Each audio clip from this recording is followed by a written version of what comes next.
읽으실 말씀 요한복음 19장 30절 말씀 함께 한 목소리로 읽겠습니다. 예수께서 신 포도주를 받으신 후에 이르시되 다 이루었다 하시고 머리를 숙이니 영혼이 떠나가시니라. 아멘. 목사님들이 가끔 모입니다. 그래서 가끔 모여서 때때로 신앙에 대해서 의견을 주고받는 그런 경우들이 있거든요.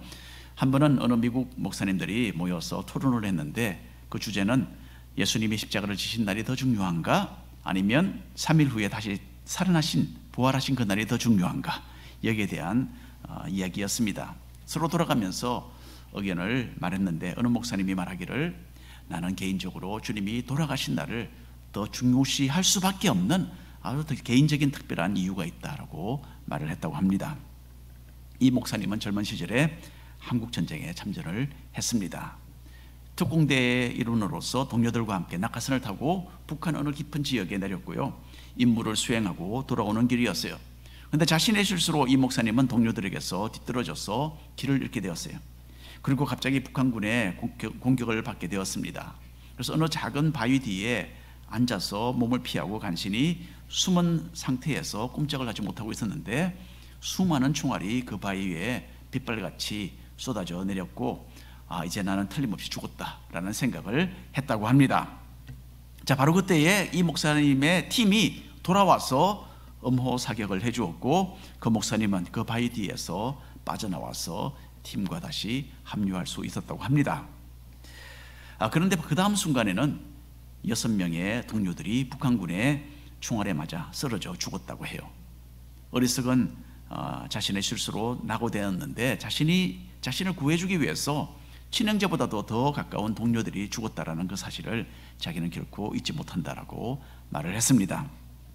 나중에 이분이 목사님이 되어서 특별히 성금요일에 예수님의 십자가를 생각하며 말씀을 전할 때마다 자신에게는 예수님의 죽음의 의미가 너무나 피부로 느껴진다라고 말을 했습니다.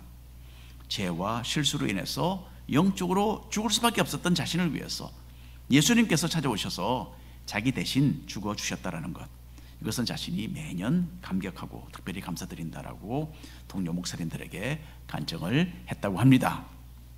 자, 요한복음에서는 예수님께서 나의 때가 아직 이르지 않았다라는 그런 언급이 여러 번 있었습니다.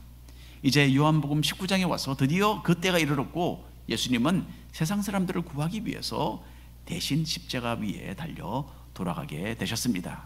자, 오늘 말씀을 읽으면서 우리 신앙의 가장 핵심이 되는 예수님의 십자가를 우리가 함께 생각해 보는 그런 기회가 되기를 바랍니다. 1번 우리가 함께 읽어보시겠습니다. 대속의 십자가. 십자가는 교회를 상징하는 표시죠. 구글맵을 보시면 우리 교회가 빨간 십자가로 표시되어 있습니다. 한번 보세요. 또 십자가는 여자분들이 흔히 목에 걸고 다니는 장식이기도 합니다. 근데 예수님께서 지신 십자가는 그 의미가 달랐어요. 가장 고통스러운 죽음을 의미했습니다. 로마 시대의 철학자였던 시세로는 십자가에 대한 자신의 의견을 밝혔던 적이 있습니다. 십자가는 사람에게 가할 수 있는 가장 잔인하고 가장 추한 형벌이다라고 말했습니다.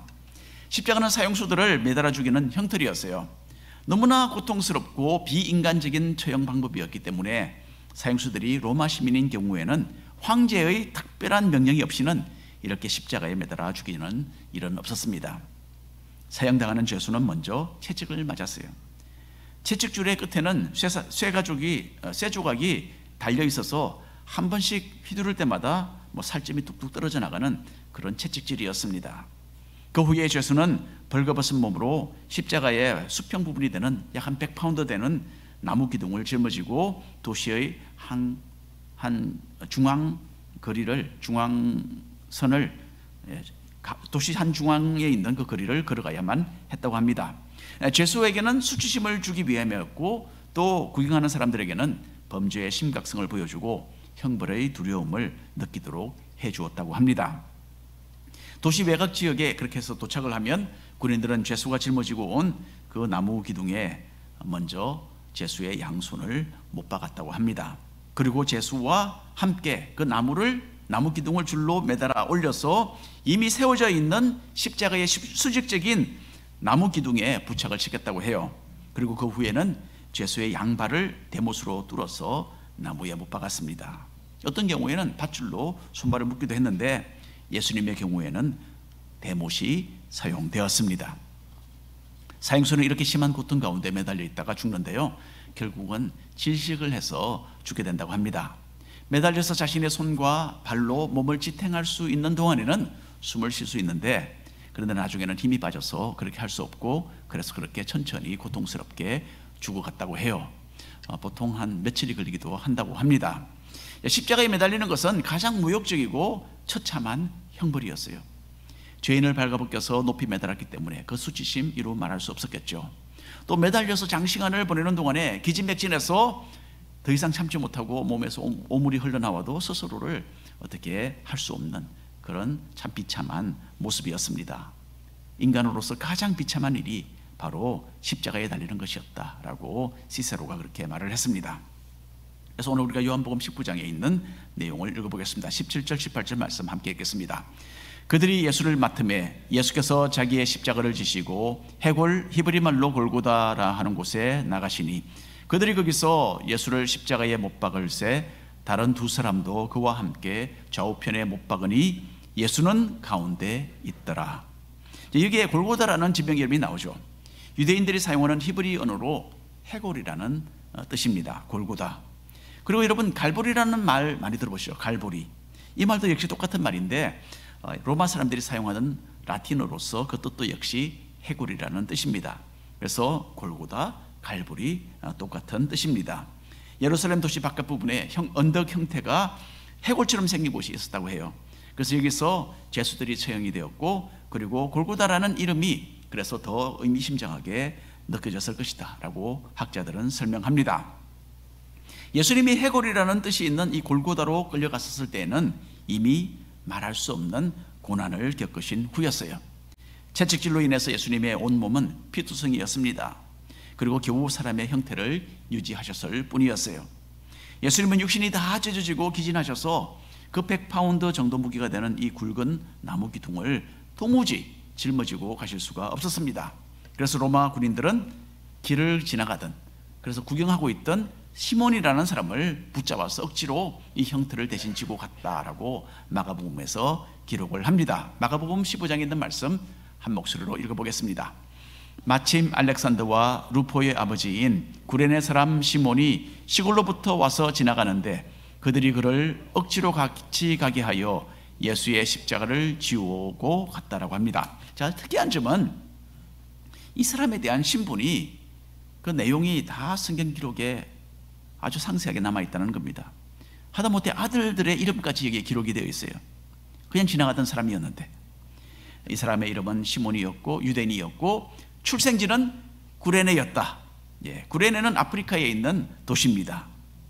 시몬은 6월절 절기를 지키려고 멀리 아프리카에서 예루살렘까지 왔던 그런 사람이었어요. 근데 그냥 무명의 사람으로 넘어갈 수도 있는데 이렇게 자세하게 이 사람의 아들들에 대해서까지, 출생지에 대해서까지도 기록이 된 것을 보면 이 사람은 보통 사람이 아닌 거예요. 이 사람이 나중에 기독교인이 되었던 것은 분명한 것 같습니다. 이 사람은 아들들과 함께 나중에 예수님을 믿게 되었고 예수님의 십자가를 대신 졌던 사람이다 라고 교회에서 많이 알려지지 않았을까, 저는 그렇게 생각을 합니다. 요한복음 19장 18절 말씀 함께 읽겠습니다. 그들이 거기서 예수를 십자가에 못 박을새 다른 두 사람도 그와 함께 좌우편에 못 박으니 예수는 가운데 있더라. 예수님은 전혀 죄가 없는 분이셨지만은 이렇게 사형수가 되어서 다른 두 명의 중범죄자들과 함께 십자가에 달리셨던 것입니다. 그래서 요한은 특별히 예수님께서 이 다른 두 범죄자들 사이에 못 박히셨다라는 이 사실을 아주 강조해서 말하고 있습니다. 예수님은 죄인의 모습을 기꺼이 받아들이시고 죄인들과 함께 고통을 받으시면서 죽으셨던 거예요. 주님이 지신 그 십자가는 그러니까 대속의 십자가였습니다.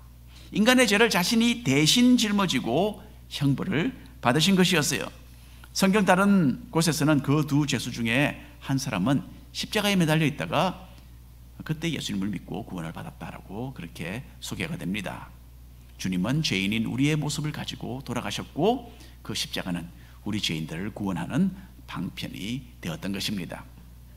그래서 여러분, 나는 죄인이구나 라고 이렇게 느끼고 인정하시는데, 그때 여러분은 참으로 행복한 사람들임을 아셔야 됩니다.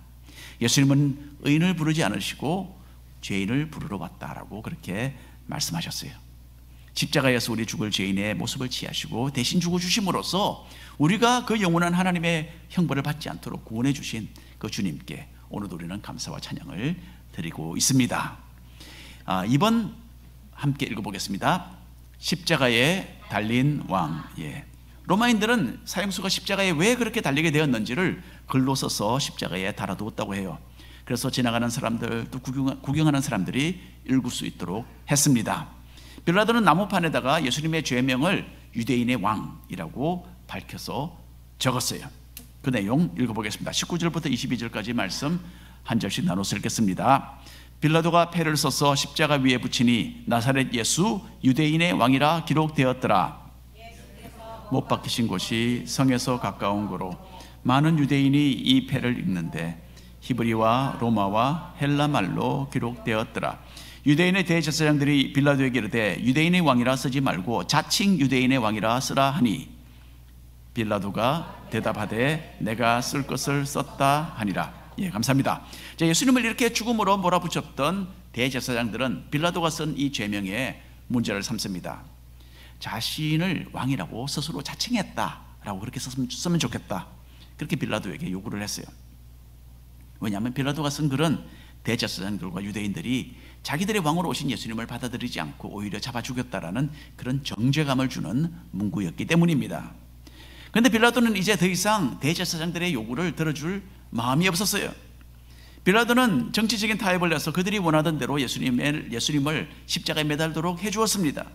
그래서 이제는 대제사장들로부터 당신은 로마 황제의 적입니다 라는 그런 모함을 당할 걱정이 없어진 거죠.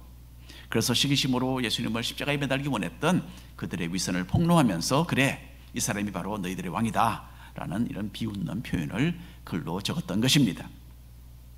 빌라도는 물론 자신이 한 일의 그 깊은 의미를 몰랐죠. 하지만 그 적은 글은 그 내용이 하나님의 진리를 선포하는 역할을 했던 것입니다. 하나님은 실제로 예수님은 실제로 왕으로 오셨던 거예요. 다만 그분의 나라는 이 세상에 속한 것이 아니라 국경을 넘어서 전 세계의 모든 나라에 사는 수많은 사람들을 다스리는 영적인 나라였던 것입니다. 요한은 이 의미를 드러내면서 빌라도가 쓴 말은 세 가지 언어로 표현되었다라고 그렇게 말합니다. 나사렛 예수는 유대인의 왕이다 라는 이 사실이 유대인들이 사용하던 히브리 언어, 또 그 당시에 정권을 잡았던 로마 사람들의 언어, 그리고 그 외 일반 사람들이 흔히 사용하던 헬라 언어로 선포되었다라고 합니다. 여러분, 예수님은 이 세상에 오신 하늘나라의 왕이십니다. 그리고 왕으로서 즉위하신 예수님의 방법은 무엇입니까? 보좌에 앉으신 것이 아니라 십자가에 매달리신 것입니다. 요한복음 12장 32절 33절 말씀 우리가 읽어보겠습니다. 내가 땅에서 들리면 모든 사람을 내게로 이끌겠노라 하시니 이렇게 말씀하시면 자기가 어떠한 죽음으로 죽을 것을 보이심이로라. 이 온 우주의 주인이시고 모든 만물을 만드시고 다스리시는 왕 중의 왕이신 예수님은 사람을 죽이는 십자가를 도리어 사람을 살리는 도구로 변화시키셨던 것입니다. 그래서 여러분은 누구를 섬기며 지금 살고 계십니까? 세상 사람들은 돈을 섬깁니다, 쾌락을 섬깁니다, 그리고 또 자기 자신을 섬깁니다. 하지만 우리는 참된 왕이신 예수님을 섬기는 사람들입니다. 고린도후서 5장에 있는 말씀 한 목소리를 읽겠습니다. 그가 모든 사람을 대신하여 죽으심은 살아있는 자들로 하여금 다시는 그들 자신을 위하여 살지 않고 오직 그들을 대신하여 죽었다가 다시 살아나신 이를 위하여 살게 하려 함이라. 그래서 여러분, 누구를 나의 왕으로 삼고 있는가라는 것 참으로 중요한 질문입니다. 우리를 위해서 십자가를 지시고 죽으신 예수님을 왕으로 모시고서 그분을 섬기고 그분의 뜻을 따르고 그분을 위해서 사는 성도들이 되시기를 바랍니다. 3번 함께 읽어볼까요? 긍휼의 주님. 예수님의 십자가에는 여인들이 있었습니다. 여인들은 옛날 사회에서 제대로 인정을 받지 못했어요. 그런데 이렇게 사회가 억압하고 깎아내렸지만은 예수님이 돌아가시는 그 가장 중요한 자리를 지켰던 사람들은 바로 여인들이었습니다. 예수님은 자기 앞에 모여서 큰 슬픔으로 흐느끼는 여자들을 십자가 위에서 내려다 보셨습니다. 25절 말씀 함께 읽겠습니다. 예수의 십자가 곁에는 그 어머니와 이모와 글로바의 아내 마리아와 막달라 마리아가 섰는지라.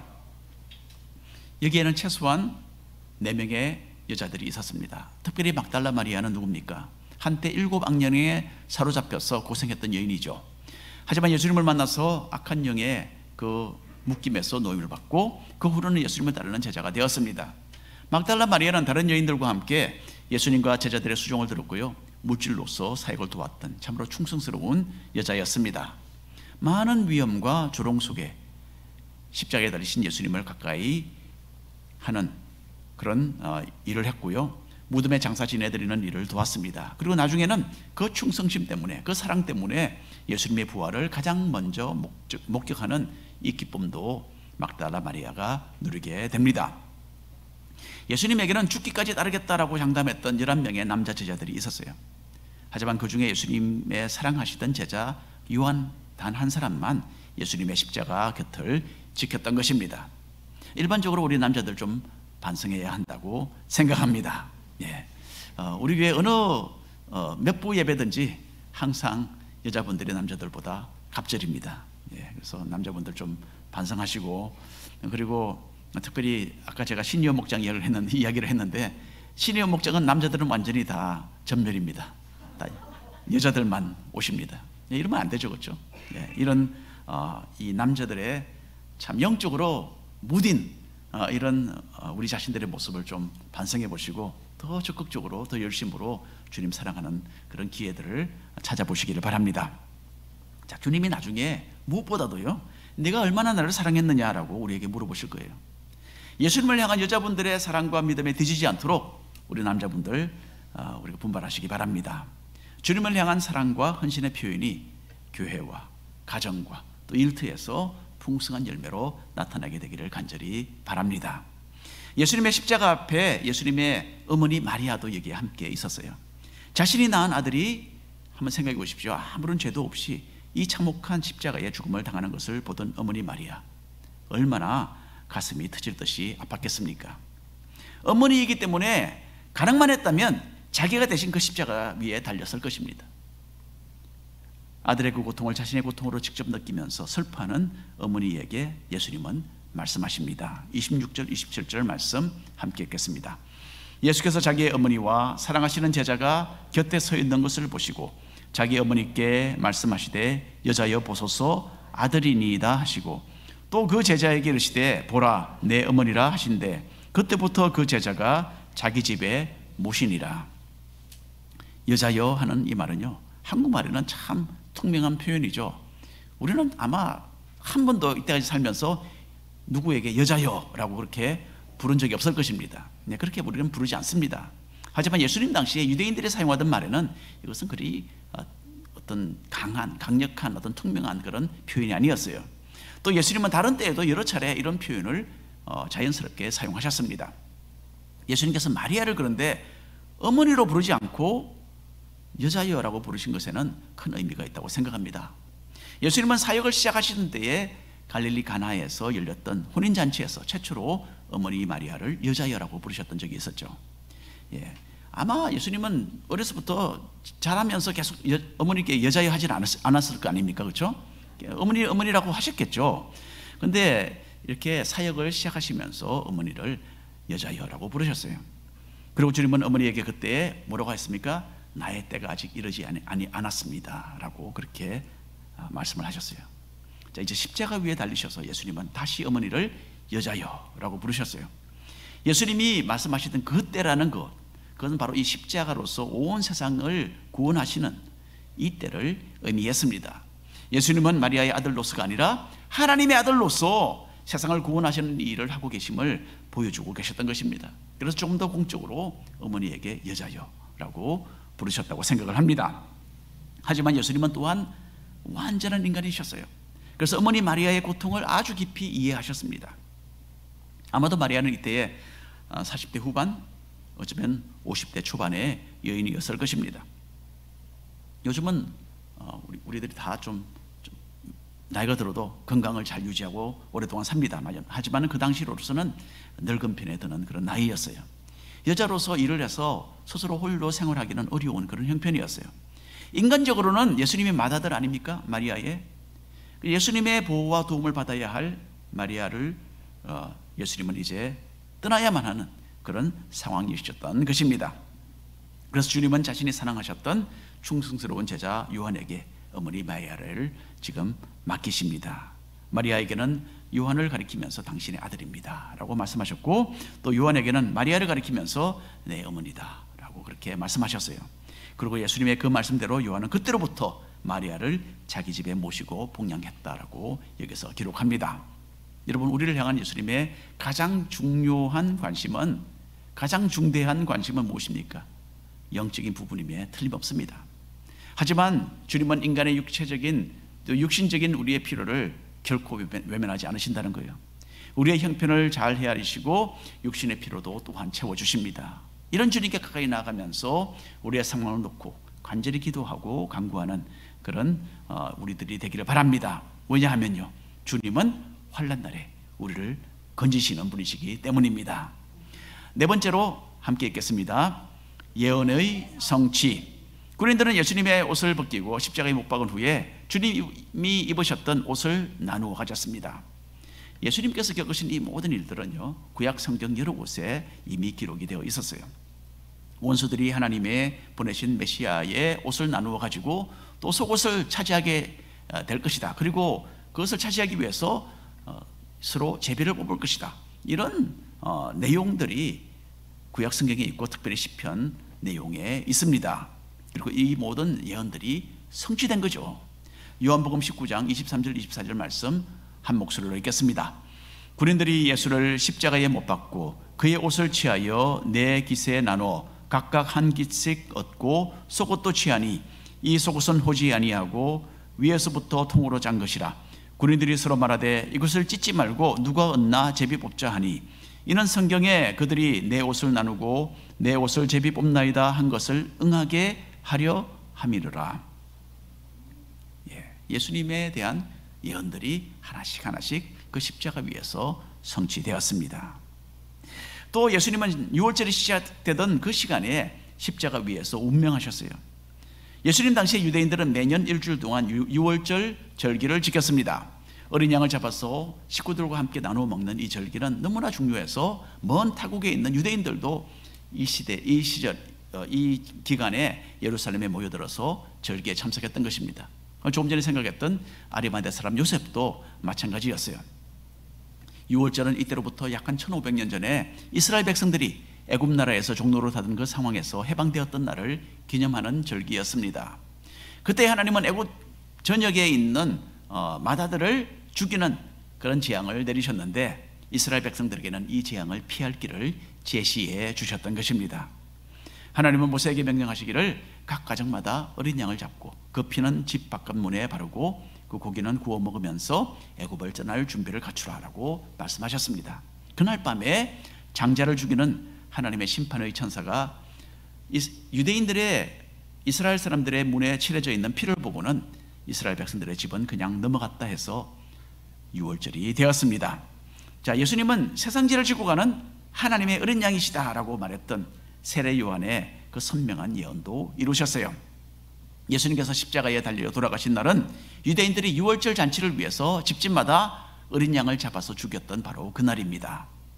이렇게 해서 예수님은 하나님의 어린 양이 인간을 구원하실 것이다라는 이 구약의 유월절의 특별히 그 예표를 십자가에서 성취하신 것입니다. 읽어볼까요? 30절 말씀. 예수께서 신 포도주를 받으신 후에 이르시되 다 이루었다 하시고 머리를 숙이니 영혼이 떠나가시니라. 다 이루었다 라는 이 예수님의 선언은요, 예수님의 십자가가 결코 패배가 아니었음을 보여줍니다. 본디오 빌라도의 눈에는, 그리고 대제사장들과 또 다른 세상 사람들의 눈에는 예수님은 모함을 받고 죽어갔던 피해자로 보였을 것입니다. 하지만 예수님의 십자가는 주님께서 이 땅에 오셨던 목적을 완성하는 사건이었어요. 예수님은 처음부터 우리의 죄의 형벌을 대신 지고 죽는 것을 목적으로 하고 이 세상에 오신 분이십니다. 그래서 이 죄의 값을 다 치렀다는 뜻에서 주님은 다 이루었다라고 선언하신 것입니다. 여러분 가끔 식당에 가죠. 식당에 가다 보면 거기 아는 사람들이 있습니다. 그걸 만나서 인사를 하고 또 따로 다른 테이블에서 이제 식사를 하는데, 어떤 때는 식사를 마치고 나가면서 그 사람이 우리 음식값을 대신 내주는 그런 경우가 있잖아요. 그렇죠? 한국 분들은 이게 좀 인심이 아주 후해서 이렇게 가끔 하는 것 같아요. 그래서 식당 조급분에게 음식값을 내려면 다른 분이 내셨는데요, 값을 이미 내셨습니다 라고 말하면 얼마나 깜짝 놀랍니까? 그렇죠? 고마운 일이기도 하고 정말 뜻밖의 일이기로 해서 참 어쩔 줄을 몰라 하고 우리는 고마워합니다. 자, 이 똑같은 일을 예수님께서 하신 거예요. 우리 모든 일평생을 살면서 무수하게 많은 죄를 짓습니다. 그리고 눈보다도 더 희고 거룩하신 재판장 되시는 하나님 앞에서 우리는 영원한 지옥의 형벌을 선고받아 마땅합니다. 우리가 죽음이라는 관문을 통하여서 이 세상을 떠날 때에 이런 형벌이 내려지는 겁니다. 그런데 예수님께서 십자가 위에 달려 돌아가시면서 우리의 모든 죄의 값을 대신 지불해 주셨어요.